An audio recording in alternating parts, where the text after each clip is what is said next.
네, 그럼 바로 발췌해 주시기 바랍니다.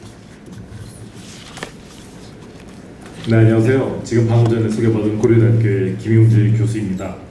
제가 오늘 앞에 띄어 있는 슬라이드 순서로 진행할 거고요. 자본시장법상 원칙 중심 규제의 도입 필요성에 대해서 제가 말씀을 드리겠습니다. 그러면서 구체적으로 어떻게 개정이 이루어질지에 대해서 제가 여러분들께 좀 상세한 말씀을 드리겠습니다. 그 목차는 6개로 나뉘었고요. 이 추진 배경서부터 시작해서 2007년도 자본시장법이 제정됐는데 그 제정 취지가 많이 퇴색됐다는 말씀을 드리고, 전 세계적으로 지금 원칙 중심 규제로 가고 있다라는 말씀을 드리면서, 그래서 우리도 규제 패러다임을 전환해야 된다는 말씀을 드릴 겁니다. 다음에 자본시장법상 그러면 어떻게 지금의 현재 규제 체계를 개정할 것인지에 대해서 말씀드리고, 그 다음에 아무래도 원칙 중심 규제로 바뀌게 되면은 조금 쟁점 사항이 있을 수 있습니다. 거기에 대해서 말씀드리면서 우리 도양 그룹 사태가 있었습니다. 그 케이스 스타디를 한번 말씀을 드리는 식으로 해서 진행을 하겠습니다. 먼저 추진 배경에서 왜 자본시장 규제를 지금 논하는가에 대한 말씀을 드립니다. 1988년에 바젤 규제가 시행이 됩니다. 그 건전성 규제, 자기자본 규제라고 하는데요. 지금 시행된 지 거의 10년이 돼갑니다. 그래서 그 이후에 바젤 1, 2, 3가 들어갑니다. 그때 이제 전 세계적으로 금융 규제에 있어서는 다음과 같은 명제가 이제 말해집니다. 건전성 규제는 강화되 업무 행위 규제는 완화하라. 이것은 전 세계 금융 규제에 있어 이제 하나의 대원칙이 됩니다. 그런데 그 취지를 본받아서 저희가 2007년에 참여정부 시절에 자본시장법이 제정이 됐습니다. 그리고 제정된 지 지금 10년이 지났는데요. 10년이면 강산이 변한다고 그러는데 사실은 이 자본시장은 너무나도 다이나믹하게 변하고 있습니다. 그럼 그 10년 동안에 제정된 취지대로 잘 유지가 됐는지를 지금 점검하는 것은 제가 볼 때는 좀 늦었다는 생각이 듭니다. 그 자본시장의 기능은요, 뭐 잘 알다시피 이 자유주의 시장 경제에 있어서 가장 중요한 역할을 하는 것이 바로 자본시장입니다. 새로운 아이디어에 대해서 자금을 공급해주고 해치를 해주는 기능을 합니다. 그리고 전 세계적으로 지금 저금리 기조가 유지되고 있는데, 그러다 보니까 가계 재산 축적하고 은퇴 설계에도 이 자본시장이 굉장히 큰 기여를 합니다. 그래서 우리 자본시장법 제1조를 보면 자본시장법 제1조의 규제의 목적은 다음에 두 가지 키워드로 요약이 됩니다. 금융혁신과 투자자 보호입니다. 어떻게 보면 서로 상충되는 듯한 느낌도 있습니다. 그런데 요 자본시장과 자본시장 규제에 있어서 지금 글로벌 경기 침체 여파하고 심각한 저출산으로 성장의 한계에 직면해 있는 데 있어서는 자본시장이 큰 역할을 할 것이라는 것에 대해서는 아무도 이의를 제기하지 않습니다.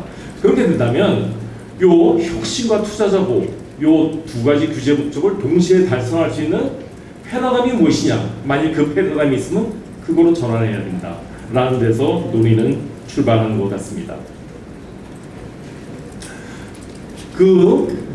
아까 축사에서 여러 위원님들과 회장님께서도 말씀하셨지만, 최근 우리 금융위원장님도 말씀하셨지만, 최근 자본시장은 급격하게 변화가 되고 있습니다. 잘 알다시피 핀테크 발달 등으로 어느 금융 분야보다도 매우 빠르게 변화가 되고 있습니다.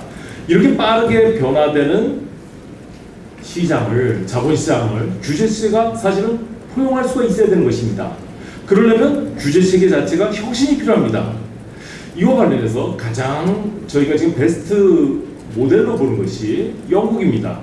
영국이 2007년에 원칙 중심 규제를 도입을 했을 뿐만 아니라 이 핀테크 혁명이 있고 그러니까 2015년에는 레귤레이터리 샌드박스라고 그래가지고 한번 그 규제를 시행하지 않고 한번 놀이터를 제공한다라는 차원의 이러한 지금 모험도 벌어지고 있는 것이 바로 이 자본시장입니다. 그러면 혹자는 그런 얘기를 할 겁니다. 그간 우리나라 계속 금융 규제 개혁을 하지 않았냐? 저는 물론 그동안의 금융 규제 개혁 활동이 전혀 의미가 없다고 보지 않습니다. 그렇지만 그거는 제가 볼 때 좀 단편적인 제도 개선에 나를 그쳤다라는 생각이 듭니다. 지금은 우리가 질적으로 한 단계 업그레이드 된다는 생각이 들고, 그러려면 아예 큰 틀에서 규제 철학에 대해서 다시 한번 점검을 해야 된다는 생각이 드는 겁니다. 그러면 결국은 아까 자본시장법에서의 금융혁신과 투자자 보호를 달성하는 적합한 규제 체계, 저는 그것이 바로 답은 원칙 중심 규제 체제로 봅니다. 그래서 규제 패러다임을 대전환한다. 이게 제 오늘의 사실은 주제이기도 합니다. 주제 말씀이기도 합니다. 제가 이 2000년대 이미 저희 그 2000년대에도 사실은 이제 아까도 얘기했듯이 건전성 규제는 강화돼 업무행위 규제는 완화라는 그러한 기치 아래 저희도 그 전 세계적인 흐름을 보게 됩니다. 그래가지고 2007년도에 저희도 이러한 일련의 그 혁신의 우리 금융규제체도 변화가 있어야 된다라는 것에서 기존의 구증권거래법 시절과 완전히 다른 새로운 체계를 출범하자라는 뜻에서 자본시장법을 제정하게 된 것입니다. 자본시장법 제정은 아까도 얘기했듯이 참여정부 당시 2007년 7월 3일 날 통과를 했는데요. 사실 오늘 여기 이제 우리 토론자로 참여하신 최원진 그때 사모님이 이 그림을 그때 그리신 걸 기억합니다. 이 네 가지가 자본시장법에서 가장 중요한 네 개의 축입니다. 금융투자 상품에 있어 포괄주의를 도입합니다. 그리고 기능별 규율 체제로 전환하고 투자자 보호 제도를 선진화하고 업무 범위를 확대한다. 너무나도 그때 좋은 취지로 이렇게 제정이 됐습니다. 그러면 이게 그대로 갔느냐? 자본시장법에 대해서 그때 너무나도 높은 기대감이 있었습니다. 증권회사들의 주식이 10% 가까이 오를 정도로 그렇게까지 기대가 컸지만 지금 현재 보시면요, 우리나라가 동북아 금융의 허브냐? 전혀 그렇지 않습니다. 그러면 우리가 글로벌 IB나 아시아 지역의 일단 리저널 IB에 비해서 상당히 규모가 커졌느냐? 그렇지도 않은 것 같습니다. 격차는 여전히 그대로입니다. 여기 보시면은 글로벌 IB들 중에서 골드만삭스의 이러한 자기 자본 규모를 보시고 아시안 쪽에서 이 노무라 증권의 규모를 볼 때 저희가 미래에셋그룹이 지금 상당히 허가원이 있지만 그 규모가 상당히 미비하다. 그래서 여전히 격차를 줄이지 못하고 있는 겁니다. 그러면 이게 왜 이렇게 됐는지에 대해서 아까 황혜규 회장님께서 이 자본시장법이 참 태동 자체는 참 좋게 출발했는데 글로벌 금융위기를 맞게 되면서 시행도 되기 전에 촘촘한 업무행위 규제가 다시 들어섰다는 건 참 불행인 것 같습니다. 그거 이외에도 저는 이것이 우리 내부적으로 이런 문제가 있었다고 봅니다. 아까 말씀드렸듯이 네 가지 축으로서 금융투자 상품에 있어서의 포괄주의가 도입이 되고 기능별 규제가 도입되고 그랬었지만, 그래서 선진화된 최신 이론이 몇몇 도입됐습니다. 그렇지만 금융 선진국 수준의 규제 혁신을 담아냈다고는 볼 수 없는 겁니다. 왜 그러냐면 시행령, 감독규제 없는 하위 법령이 종전 구왕시한 레짐의 규정 중심 규제의 틀을 그대로 유지하고 있었던 것입니다. 그러다 보니까 규정 중심 규제가 그대로 틀을 유지하니까 금융규제 당국도 금융행정에 있어서는 그대로 예전하고 다를 바가 없었고, 플레이어들도 영업행위의 부분에, 행태 부분에 있어서 과거하고 아무런 차이가 없었던 것입니다. 그래서 제가 볼 때 이제 지금이 아까도 얘기했듯이 10년이 됐고 이러기 때문에 저희가 패러다임에 대해서 한번 변화를 시켜보야 된다는 생각을 합니다. 그래서 이 부분은 좀 제가 중요하기 때문에 다시 한번 말씀을 드리겠습니다. 저희가 포괄주의, 2007년도에 금융투자 상품의 포괄주의화라고 해서 네거티브 시스템을 금융투자 상품과 서비스에 있어서 도입을 했습니다. 그런데 가장 중요한 영업행위 규제는 포지티브 시스템이었던 겁니다. 그러니까 금융투자업자가 아무리 포괄주의에 따라서 금융투자 상품이나 서비스를 혁신적으로 개발하자고자 해도 관련 법령에서는 여전히 촘촘한 영업행위 규제가 그대로 살아있었던 겁니다. 그러니까 창의적인 금융혁신이 불가능했습니다. 이러다 보니까 금융투자업계도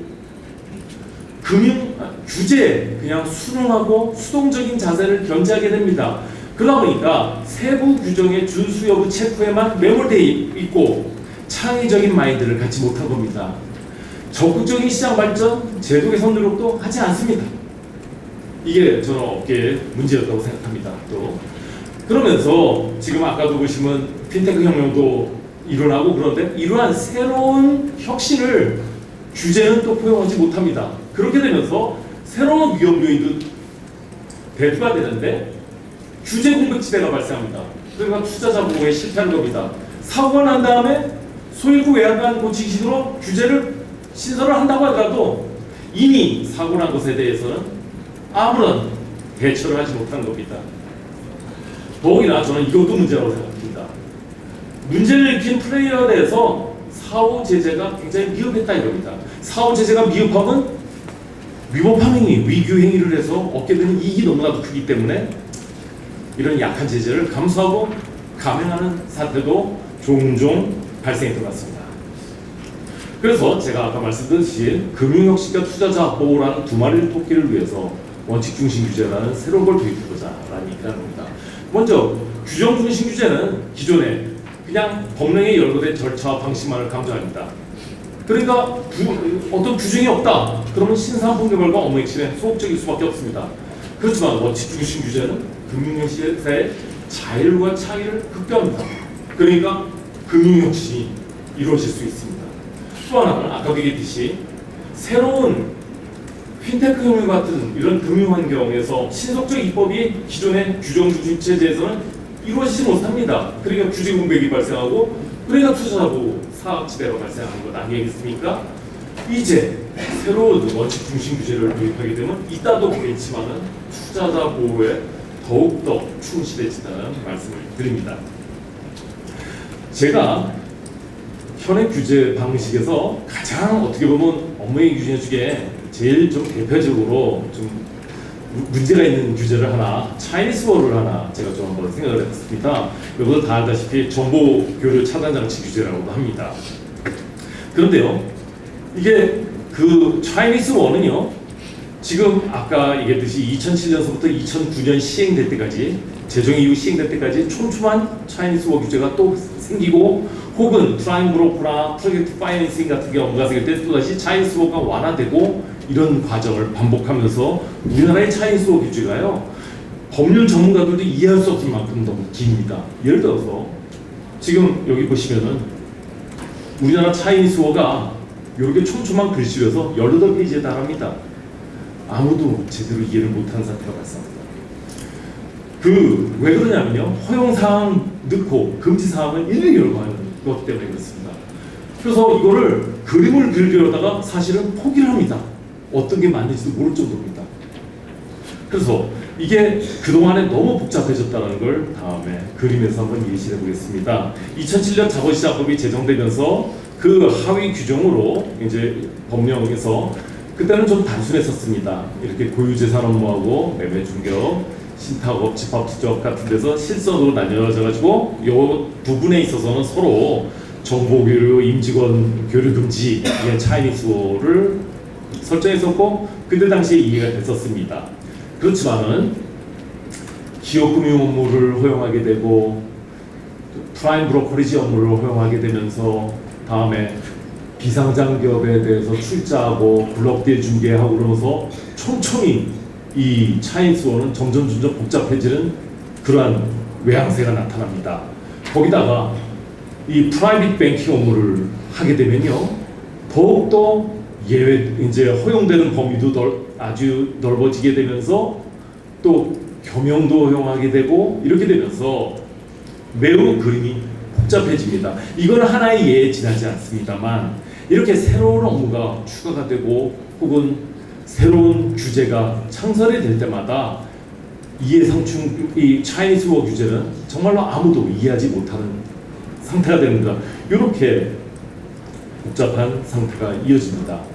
그에 비해서 제가 지금 이 영국이 가장 저희가 대표적인데요. 영국은요 차이니스 워 규제가 한 페이지에 불과합니다. 거기에 이게 FC라는 것이 이 종래 FSA의 후신인데요. 금융영역회의 거기 최상위 규정으로서 프린시플을 열거하고 있는데 그 규정 8번 원칙이 이해상충 관리 의무라는 그런 원칙을 선언합니다. 그리고 여기에는 이 FCA의 프린 밑에는 SYSC라고 해가지고 FCA의 핸드북입니다. 하위 본능이 있습니다. 거기에도 보면요, 룰은 3개에 불과합니다. 룰은 3개에 불과하고 가이던스가 2개가 있습니다. 이러니까 한 페이지에 불과한 겁니다. 우리가 지금 양이 18배가 많은데, 우리나라 규제가, 차이니스워 규제가 한 페이지짜리 영국보다 우리가 과연 낫느냐, 과연 여기에 대해서 자신할 수 있을지를 반문해 봅니다. 그래서 이게 바로 아까 영국의 한 페이지짜리입니다. 그래가지고 이 아까 프린시플 중에 8번째 요청으로서 우리나라로 따지면 자기거래 쌍방대리 해서는 안 된다라는 상당히 아주 일반 원칙을 그렇게 선언한 거하고 비슷한 겁니다. 그래서 거기에 대해서 룰이 3가지가 있는데 룰도 굉장히 간단합니다. 그래서 지금 결국은 제가 생각하는데 우리가 왜 실패했을까를 곰곰이 봅니다. 2007년도에 결국은 저희가 포괄주의화로서 투자 상품과 서비스에 대한 부분만 했을 뿐이지 업무행위 규제에 대해서는 원칙 중심의 규제로 가지 못했다는 것이 제가 생각하는 지금 크게 자성을 하는 바입니다. 이래서 그러면 우리가 모델이 되고 있는 자본시장법의 모델이 됐던 이런 나라들, 그 일본이 어떻게 가는지에 대해서 좀 더 자세히 보겠습니다. 해외 사례를 봐서 아까도 얘기했듯이 영국은 그 프린시플을 선언한 것이 있습니다. 거기 그래서 2007년에 아까도 얘기했듯이 그 원칙 중심 규제로 이렇게 돌아가면서 과거의 규정 중심 규제 체제에서 바뀌면서요, 11개의 원칙을 영업행위에 있어서 가장 기본 원칙을 딱 선언을 합니다. 그리고 여기서 중요한 게 있습니다. 원칙을 위반했을 때는 행정제재 대상입니다.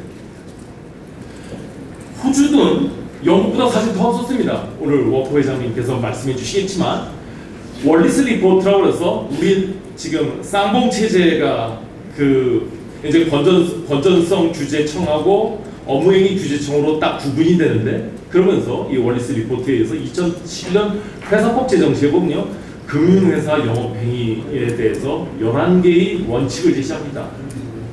그리고 그것에 대해서 역시 영국과 마찬가지로 원칙을 위반했을 땐 제재의 대상이 되는 겁니다. 일본은요, 우리하고 마찬가지인데 우리나라하고 종래 마찬가지로 규정 중심 계제 체제였는데요, 배터 레귤레이션이라고 해가지고 금융규제의 질적 향상을 도모하겠다고 그러면서 원칙 중심과 규정 중심 규제를 이원화하면서 운영하면서 여기서 이걸 봐야 됩니다. 금융회사의 영업행위에 대해서는 원칙 중심 규제로 바꿉니다. 따라서 그리고 14가지 원칙을 발표하는 겁니다. 그래서 제가 본데 이 우리의 자본시장법의 모델이 됐던 이 제 나라, 그리고 우리하고 가장 가까웠던 일본도 패러다임이 바뀌고 있다는 것을 주목해야 됩니다. 그래서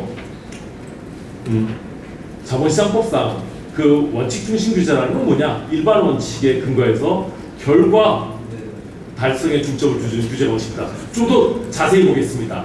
종래에는 규정 중심 규제 체제입니다. 저희는 그래서 법령의 세부적인 방법 절차를 제시합니다. 그리고 감독 당국이 과정에 대해서 세부적인 규칙을 제정합니다. 그에 비해서 원칙 중심 규제에 있어서는 일반 원칙을 법령에는 제시합니다. 결과에 대한 달성 방법 과정은 금융업계가 자율적으로 권하게끔 하는 겁니다. 그러니까 여기는 과정 중심 규제 체제입니다. 그래서 단순히 녹화가 죄송합니다. 규제 준수 여부의 규제를 준수하는지에 포커스가 맞춰집니다. 원칙 중심 규제는 결과 중심입니다. 그래서 금융회사의 경영 책임을 중심하고 원칙 위반 시에는 아까 회장님께서 말씀하셨듯이 매우 강력한 처벌을 합니다. 이 규정 중심 규제는요, 장점이 없지 않아 있습니다. 열거되어 있는 규제에 있어서만큼은 명확성이 확보될 겁니다. 그러다 그거는 열거되어 있는 규제 한답니다. 새로운 변화에 대해서는 무기력합니다. 규제 공백이 발생합니다. 그래야 투자자고 사각지대가 발생합니다. 그래서 원칙 중심 규제는 새로운 변화에 대해서 수용성이 높고 창의 금융혁신 주도, 그 제일 중요한 건 규제 사각지대를 완전히 인수합니다. 물론 규제 명확성이 다소 부족하다는 오해가 가능합니다. 그래서 그 부분에 대해서는 다시 제가 또 말씀드리겠습니다. 제가 그래서요, 우리가 이 자본시장에서 원칙 중심 규제 도입에서 어떻게 가야 되느냐, 저는 요것에 포커스가 맞춰야 됩니다. 아까도 했지, 다시 건전성 규제는 강화하다, 업무행위 규제는 완화해라. 업무행위 규제가 바로 원칙 중심 규제의 가장 중심이 되야 되겠죠. 그래서 영업행위 규제에 있어서는 원칙 중심 규제로 가야 됩니다. 이건 너무나 당연한 겁니다. 거기다가 자산운용 규제, 이것도 원칙 중심으로 가야 된다는 말씀을 드립니다. 그러나 시장 질서나 위반이라든지 공시규제 위반, 이 부분에 있어서만큼은 종래의 규정 중심 규제로 가자 이겁니다. 그러면 저희도 일본과 마찬가지로 똑같은 배털 레귤레이션이 되는 겁니다. 그러면 요 원칙 중심 규제로 가면 그것들은 전부 지금의 타율 규제에 있는 하부 법령이나 하위 규정에 있는 것들이 전부 자율 규제로 가게 됩니다. 이렇게 되면 자율 규제의 주체인 금융회사들과 혹은 협회가 금융혁신을 이끄는 주체로 등장이 되면서 굉장히 책임감 있게 자율 규제를 할 겁니다. 아까도 얘기했듯이 사후 책임 강화는 너무나 원칙 중심에 있어서는 반드시 곁들이는 겁니다. 이거는 왜 그래요? 투자자 보호를 강화하는 것 때문에 그렇습니다. 그래서 제가 구체적으로는 자본시장법 개정 방안까지 이번에 아예 제시를 해보려고 합니다. 그 제37조가 지금 우리 자본시장법 제37조는 공통 업무행위 규칙으로 돼 있습니다. 그런데 저는 거기다가 우리도 영업행위에 대한 일반 원칙을 쓰자라고 하는 겁니다. 요 6가지 정도를 제가 생각을 했는데요. 요에 대해서 좀 더 자세히 말씀을 드리겠습니다. 원칙 1은 고객에 대해서 금융투자업자는 선관주 의무를 진다는 겁니다. 지금 이게 왜 필요하냐면요. 지금 현재 우리는 37조 제1항이 신의성실의 원칙을 규정하고 있습니다. 아니 그 민법 제2조의 강행 규정이 떡하니 들어와 있는 겁니다. 그래서 37조 제1항은 종래부터 저희가 제정하고 나서도 이거 비판이 상당히 많았었습니다. 이거는 원래는 사실은 고객에 대한 선량 관리자로서의 주의무 정도로 선언이 됐어야 될 것입니다. 따라서 그거로 회귀하자 이겁니다.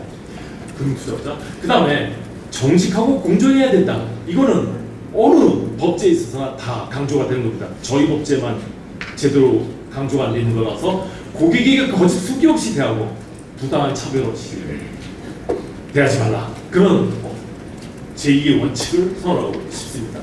제3 원칙은 fiduciary duty라고 해서 고객이 전념의 원칙이라고 하는 겁니다.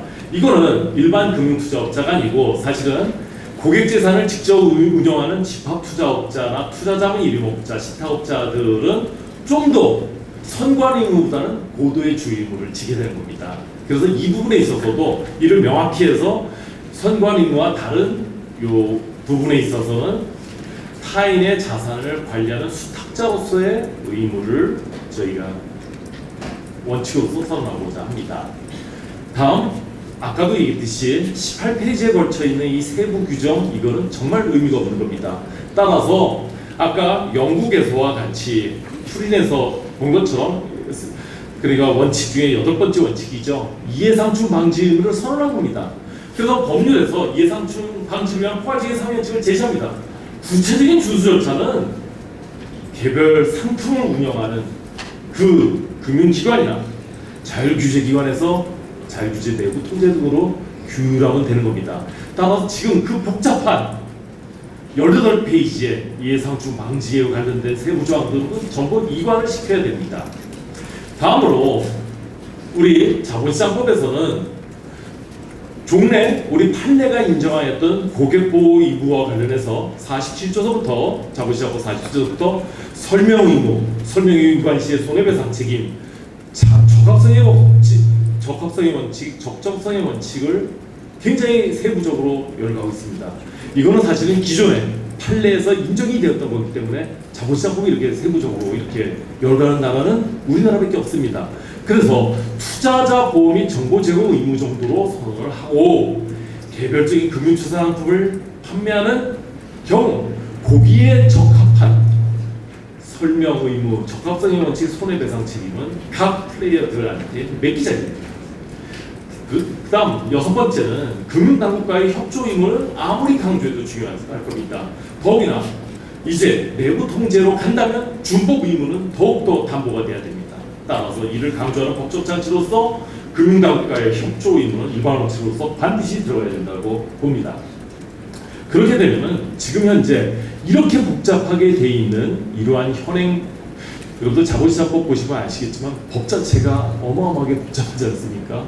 그것이 좀 더 이렇게 단순화될 수 있습니다. 그리고 거기에 중요한 원칙들은 다 포함이 됩니다. 그 다음에 그럼 이제 이런 의문이 발생할 수 있습니다. 기존에 아주 사기적인 행위라든지 투자자 피해의 우려가 굉장히 컸던 위중한 영업행위들도 분명히 존재하는데 그것도 어떡하냐? 그거는 여전히 형사처벌의 근거를 유지하는 쪽으로 해서 37조의 2를 신청한 자입니다.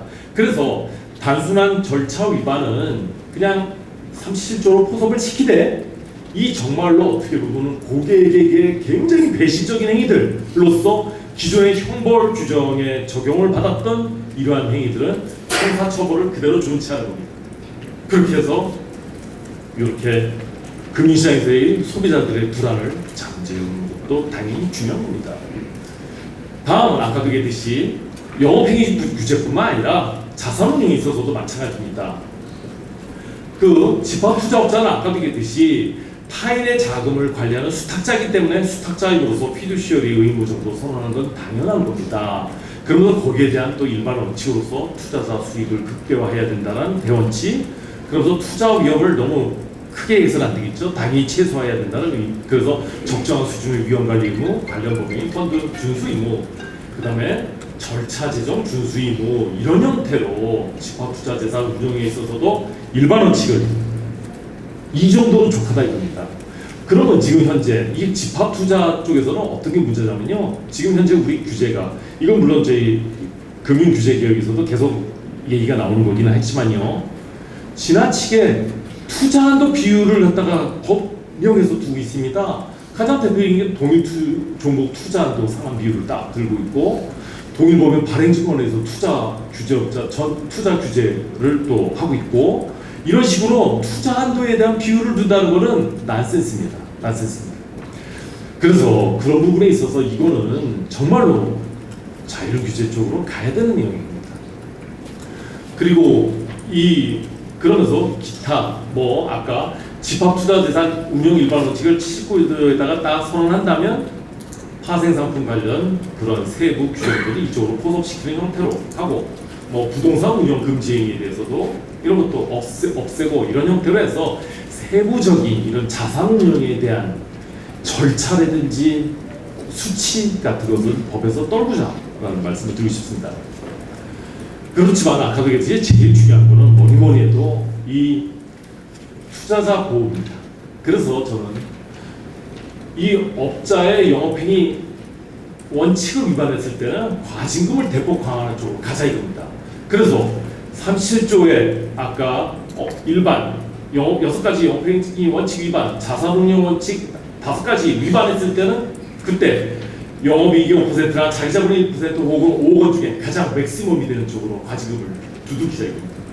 그 다음에 투자자 손해가 막대하게 발생했다? 그러면 여기서 더 나가서 손해액의 200% 2배까지 내게 하는 굉장히 엄청난 과징금을 부과하자. 그래서 여기 한번 보시면은 예를 제가 들어놨습니다. 어마어마한 과징금을 부과하자는 겁니다.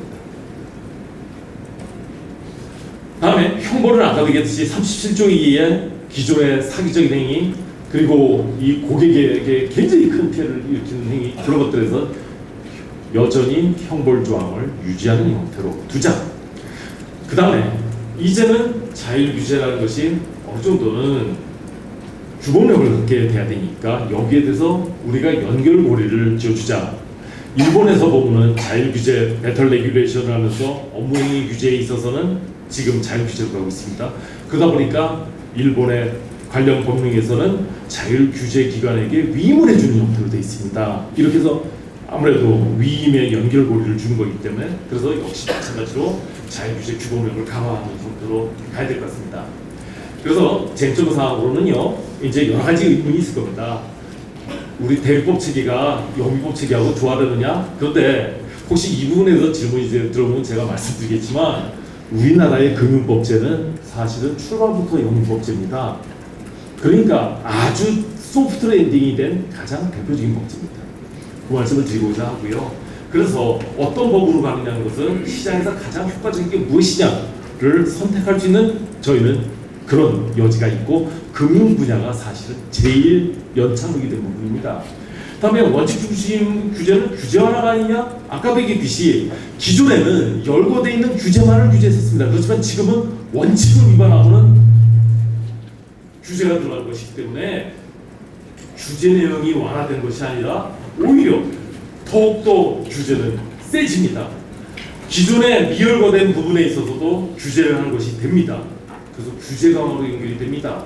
거기다가 아까도 얘기했듯이 사후 책임을 강조하고 과징금을 두들기는데 이게 어떻게 규제 완화가 됩니까? 다음에 법률을 원칙 중심으로 전환하면서 세부 사항을 하위 법령으로 이관되거나 혹은 자유주제로 간다면 지금과 달라질 것이 없지 않느냐? 총량이 있어서는 달라지는 게 없지 않느냐? 그러나 저는 다르다고 생각합니다. 왜냐하면 원칙만에 의해서 아까도 얘기했듯이 입법 공격이 원칙적으로 제거되는 효과가 있고 일부 공통적 규율이 필요한 상황만이 일부가 하위 법령으로 가는 것뿐이고 이제는 좀 자율적이고 신축적이고 그런 규제들은 전부 이 자유규제와 각 금융기관의 내부 통제로 가버립니다. 그러니까 규제가 내부화되는 겁니다. 그래서 강한 결과 책임이 바뀌기 때문에 종래의 규정 중심 규제와 원칙 중심 규제는 패러다임이 완전히 다른 겁니다.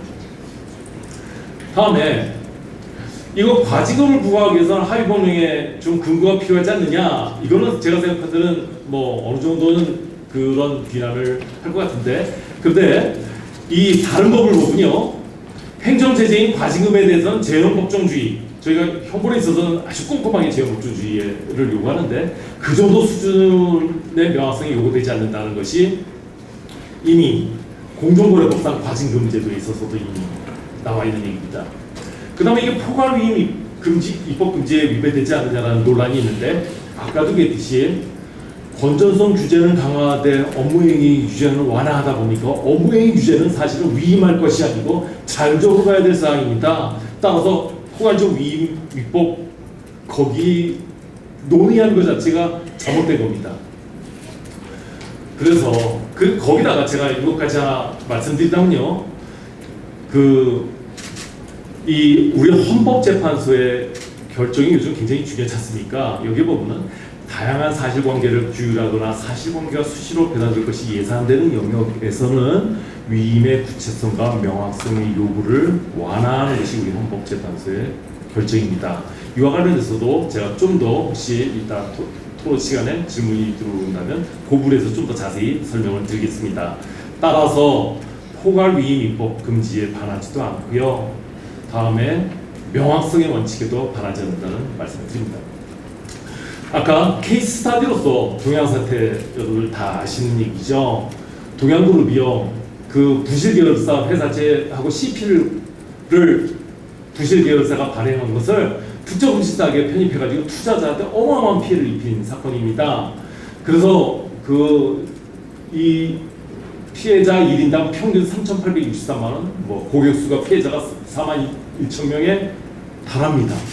그럼 이거는 어마어마한 규제를 이제 정부 당국으로부터 규제를 받았다고 생각하시죠. 그러나 당시에는요, 여기에 대해서 단지 2015년에 3억 5천만 원의 과태료를 부과받는데 그칩니다. 이유는 계열사 지원형 위험 상품 취급을 금지하는 그때 규제가 없었습니다. 그런데 그 규제가 없었다는 것만으로 이렇게 말도 안 되는 경미한 규제가 된 겁니다. 제가 볼 때는 이렇습니다.